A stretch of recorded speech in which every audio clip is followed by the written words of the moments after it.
औज़ुबिल्लाहि मिनश्शैतानिर्रजीम बिस्मिल्लाहिर्रहमानिर्रहीम रब्बि इश्रह ली सदरी वयस्सिर ली अमरी वाहलुल उक़दतम मिन लिसानी यफ़क़हू क़ौली। अस्सलामु अलैकुम रहमतुल्लाह। मैं सलमान रशीद आपके साथ हूँ और आज एक और इंसिडेंट को आपके साथ डिस्कस करेंगे जो कि शेवरॉन रिचमंड रिफाइनरी यूएसए में थी और उसके अंदर गैस ऑयल पाइप रप्चर होता है और उसके बाद उसमें आग लग जाती है। तो देखते हैं कि ये इंसिडेंट किस तरह से हुआ और उसके अंदर हमारे लिए लेसन लर्न क्या है।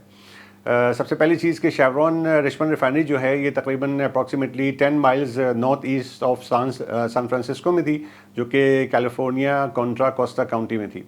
ये तकरीबन 2900 एकड़ की फैसिलिटी थी और इनिशियली 1902 में इस्टेब्लिश हुई थी ताकि ये जो ट्रांसपोर्टेशन फ्यूल हैं वो उनको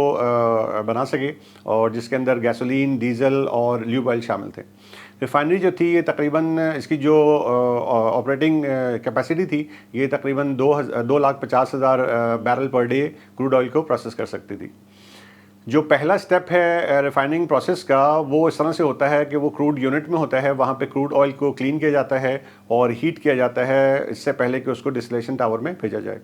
और इनसाइड द टावर जो है क्रूड ऑयल बॉयल होता है, उसके बाद वेपर जो है वो कंडेंस होते हैं वेरियस लिक्विड हाइड्रोकार्बन फ्रैक्शंस में और स्ट्रीम्स में, इंक्लूडिंग जेट फ्यूल, डीजल और गैस ऑयल। डिफरेंट स्ट्रीम्स जो हैं ये एग्जिट होती हैं डिस्टिलेशन टावर से थ्रू सेपरेट पाइप्स और साइड कट्स जो कि रिफाइनरी के अदर सेक्शंस में चले जाते हैं। और उस दिन अगस्त 6, 2012 में क्रूड यूनिट जो था वो नॉर्मली ऑपरेट हो रहा था और 3:50 इवनिंग में एक एरिया ऑपरेटर जो है वो अपने रूटीन एरिया राउंड में मशगूल था कि उसने देखा कि डिस्टिलेशन टावर के पास नीचे जो है स्मॉल पडल था ऑयल का और वो इसको चेक कर रहा था कि ये ऑयल कहाँ से आया है। तो ये जो लिक्विड है एक्चुअली ये ड्रिप हो रहा था 8 इंच इंसुलेटेड पाइप से जो कि तकरीबन 14 फीट ऊपर की तरफ था और जो लीकिंग पाइप सेक्शन है ये टावर नंबर 4 का साइड कट लाइन थी और जो कि ऑपरेट हो रहा था 650 डिग्री फ़ारेनहाइट पे और इसके अंदर गैस ऑयल मौजूद था जो कि एक कंबस्टेबल लिक्विड है सिमिलर टू डीजल, ये बिल्कुल सिमिलर डीजल की तरह का लिक्विड था। शेवरॉन इंस्पेक्टर जो हैं वो अच्छी तरह से जानते थे कि इन सालों में जो रिफाइनरी उनके पास चल रही है और ये इक्विपमेंट ये सारे यूज़ हो रहे हैं, तो walls of the number 4 side cut जो है वो बहुत ज़्यादा थिन हो गया था करोजन की वजह से। लेकिन वो ये रियलाइज़ नहीं कर पाए थे कि ये कितना थिन हो गया है कि ये आगे जाके किस वक्त फेल हो सकता है। और इसके अंदर एक और चीज़ ये थी कि कोई भी शट ऑफ वाल्व नहीं था between the pipe and the distillation tower और इसी वजह से वो कोई आइसोलेशन भी नहीं कर पा रहे थे। जो हेड ऑपरेटर था उसको बुलाया जाता है ऑन सीन और वो बिलीव करता है कि सिचुएशन जो है वो सीरियस है, लेकिन वो ये नहीं समझ रहा कि वो इस स्मॉल लीकेज की वजह से इमीडिएटली उनको यूनिट को शट डाउन कर देना चाहिए और प्रोडक्शन को रोक देना चाहिए। और जो शेवरॉन का स्टैंडर्ड ऑपरेटिंग प्रोसीजर है उसके तहत उन्होंने जब भी कोई हैजर्डस लीक होता है तो फायर की टीम को वहाँ ऑन साइड भेज देते हैं, तो उन्होंने भी फायर की टीम को ऑन साइड भेज दिया जहाँ पे वो लीकेज हो रही थी। नंबर ऑफ़ मैनेजर्स, इंजीनियर्स और टेक्नीशियन जो हैं वो भी इनफॉर्मली वहाँ पे गैदर हो गए ताकि वो प्रॉब्लम को समझ सकें कि एक्चुअली प्रॉब्लम क्या है। और ये जो ग्रुप था इन्होंने डिस्कस किया एक रिकमेंडेशन को जो कि एक ऑपरेटर ने दी थी कि यूनिट को हमें शट डाउन कर देना चाहिए, लेकिन उन्होंने ये डिसाइड किया कि हम पहले देख लें कि पिन पॉइंट लीक जो है वो कहाँ से हो रही है। और इसके लिए उन्होंने प्लान ये किया कि हम जो इंसुलेशन है पाइप की उसको रिमूव करेंगे और क्रूड यूनिट जो है वो कंटिन्यूसली चलता रहेगा। उनको उम्मीद ये थी कि इस तरीके कार पे जब हम इंसुलेशन निकाल लेंगे और पिन पॉइंट लीकेज का हमें पता चल जाएगा तो उसको हमें टेम्पररी मेटल फिटिंग से क्लोज कर पाएंगे जिसको हम नॉर्मली क्लैंप कहते हैं। जो शेवरॉन फायर फाइटर्स थे उन्होंने ट्राई किया, जो उनके पास पाइप पोल होता है उसके थ्रू इंसुलेशन को निकालने की उन्होंने कोशिश की, लेकिन ये जो इनका पोकिंग एक्शन था कि उस पाइप पोल से वो उसको इंसुलेशन को निकालें वो बहुत ज़्यादा ख़तरनाक हो रहा था क्योंकि जैसे ही वो पाइप पोल से उसको हिट करते थे तो पाइप जो है वो अपनी जगह से मूव करता था। CSB जो है केमिकल सेफ्टी बोर्ड उसने लेटर इस बात का अंदाज़ा किया, उनको इस चीज़ का पता चला कि जो पाइकिंग की जो एक्टिविटी थी इसकी वजह से एक स्मॉल जो है ना पंचर हो गया था उस लाइन के अंदर क्योंकि वो ऑलरेडी बहुत ज़्यादा थिन थी और यूनिट चूँकि कंटिन्यूसली ऑपरेट हो रहा था तो वर्कर्स जो थे उन्होंने प्लान किया कि हम एक स्कैफोल्डिंग जो है वो डायरेक्टली जिस जगह पे लीकेज हो रही है उसके नीचे स्कैफोल्डिंग को इरेक्ट करते हैं और फिर फायर फाइटर वहाँ जाके अपनी जॉब को परफॉर्म करेंगे। 2 फायर फाइटर्स जो हैं वो उन्होंने एक हुक लिया और ऊपर जाके उन्होंने इंसुलेशन को वहाँ से रिमूव करना शुरू किया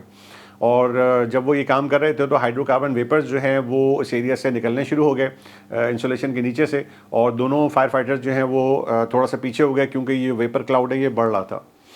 हॉट वेपर जो है वो एयर के साथ मिक्स हुआ और वो इग्नाइट हो गया, और फायर फाइटर्स जो हैं वो फ़ौरन से नीचे की तरफ आ गए, और इस आग को जो टीम वहाँ पे मौजूद थी उन्होंने फ़ौरन से स्प्रे किया पानी का और उसको एक्सटिंग्विश कर दिया। लेकिन जो एग्जैक्ट लोकेशन लीक की थी वो अभी भी ऑब्सक्योर्ड थी, क्योंकि अभी तक उसके अंदर इंसुलेशन भी मौजूद थी और जो पानी का स्प्रे किया गया था वो पानी भी वहाँ पे मौजूद था। शेवरन फायर फाइटर्स जो थे इन्होंने कोशिश की कि जो इंसुलेशन है उसको वो वहाँ से हटाएं, और उसके लिए उन्होंने पानी का हाई प्रेशर वहाँ पे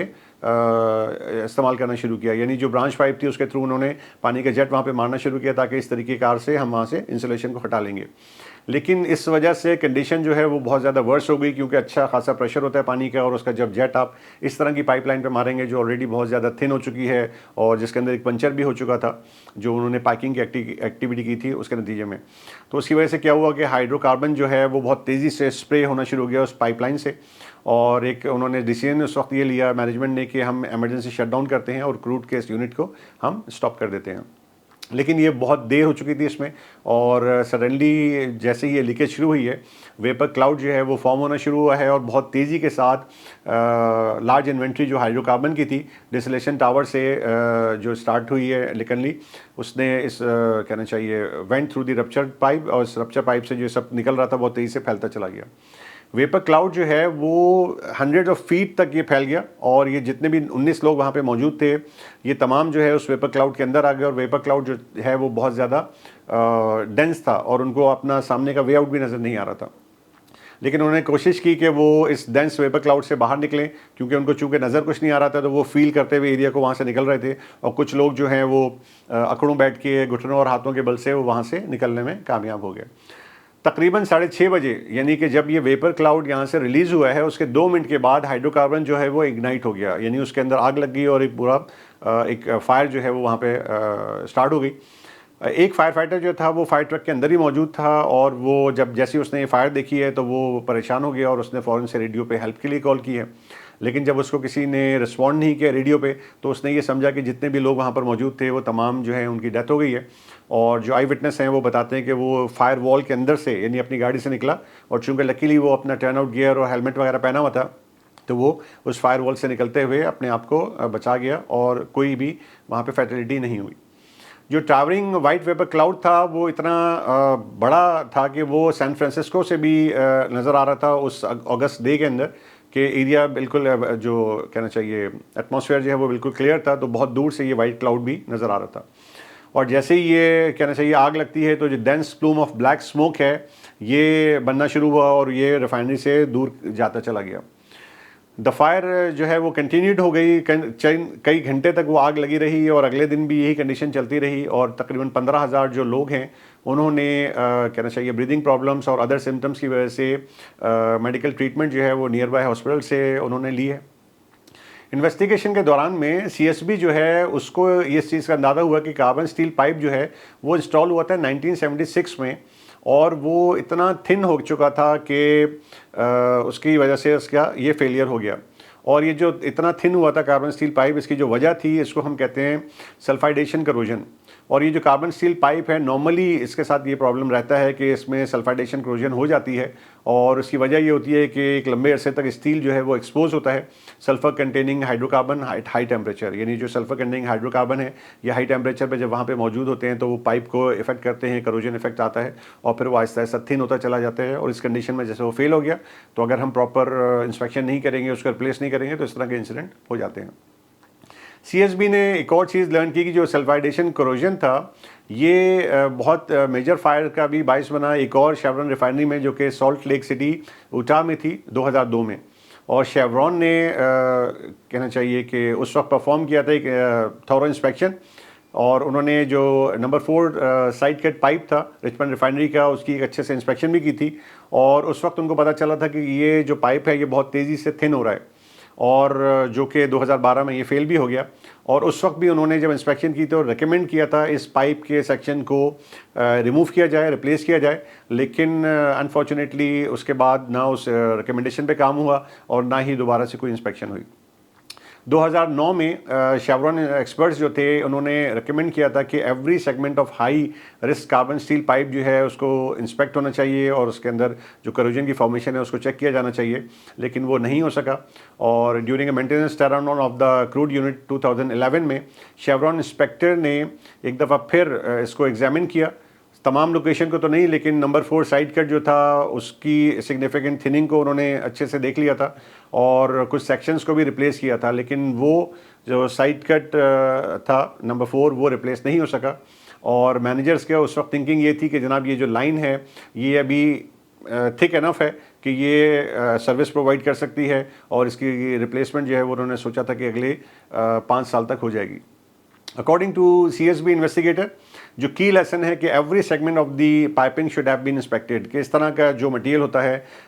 हमारे पास उस तरह की पाइपिंग जो है उसको अच्छे से इंस्पेक्ट होना चाहिए। Most importantly the pipe should have been replace much earlier with an inherently safe corrosion resistance alloy. और उन्होंने ये भी रिकमेंड किया कि बहुत ज़रूरी है कि पाइप जो है उसकी अपनी एक लाइफ होती है, उससे पहले ही एक inherently safer corrosion resistance alloy से उसको रिप्लेस कर देना चाहिए था। CSB ने ये भी कंक्लूड किया कि जो क्रूड यूनिट था अगर उसको जब पहली दफ़ा लीकेज मिली, जब एरिया ऑपरेटर ने पहली दफ़ा नोटिस किया था लीकेज का, अगर उस वक्त वो क्रूड यूनिट को शट डाउन कर देते तो ये आग भी ना लगती और जो फायर फाइटर जो 19 लोग जो एकदम से ख़तरे में आ गए थे और वहाँ पे डेंस वेपर क्लाउड आ गया था और वो बड़ी मुश्किल से अपनी जान बचा के वहाँ से निकल पाए। लेकिन फिर वो जो 15,000 लोग थे जिनको ब्रीदिंग के इश्यूज़ हुए और वो हॉस्पिटल गए, इस तमाम एक्टिविटी से, इस तरह की कंडीशन से वो बचा जा सकता था। सो ये बड़ा ज़रूरी है कि टाइमली एक डिसीजन लिया जाता और अगर वो टाइमली डिसीजन ले लेते तो इस तरह के इंसिडेंट से बच सकते थे। तो हमारे लिए भी एक लेसन लर्न है, ख़ास तौर पे रिफाइनरीज़ के अंदर, इस तरह के प्लांट्स के अंदर जहाँ पे हम कहना चाहिए करोजन रेजिस्टेंस अलॉय को हम यूज़ कर सकते हैं, वहाँ पे हम इनकी प्रॉपर्ली इंस्पेक्शन करें और इस तरह के पाइप्स को टाइमली जो है जो भी रिकमेंडेशन को फ़ौरन से फॉलो करें और इस तरह की कंडीशन से फिर हम बच पाएंगे। तो ये एक ऐसा इंसिडेंट था जो बहुत ज़रूरी था आप लोगों के साथ शेयर करना। तो इसको अच्छी तरह से समझिए, अपनी फायर और सेफ्टी की टीम्स के साथ इसको ज़रूर डिस्कस कीजिए, अपनी मेंटेनेंस टीम को इसके अंदर इन्वॉल्व कीजिए ताकि वो अपनी इंस्पेक्शन के क्राइटेरिया को और बेहतर बना सकें और फ्यूचर में इस तरह के हादसे से हम अपने आप को भी बचा सकें, अपने साथियों को बचा सकें, अपनी कंपनी के एसेट्स को भी बचा सकें। सो इसको अच्छी तरह से समझिए, अपने दोस्तों तक पहुँचाइए, अपना बहुत सारा ख्याल रखिए। Thank you very much. अल्लाह हाफ़िज़।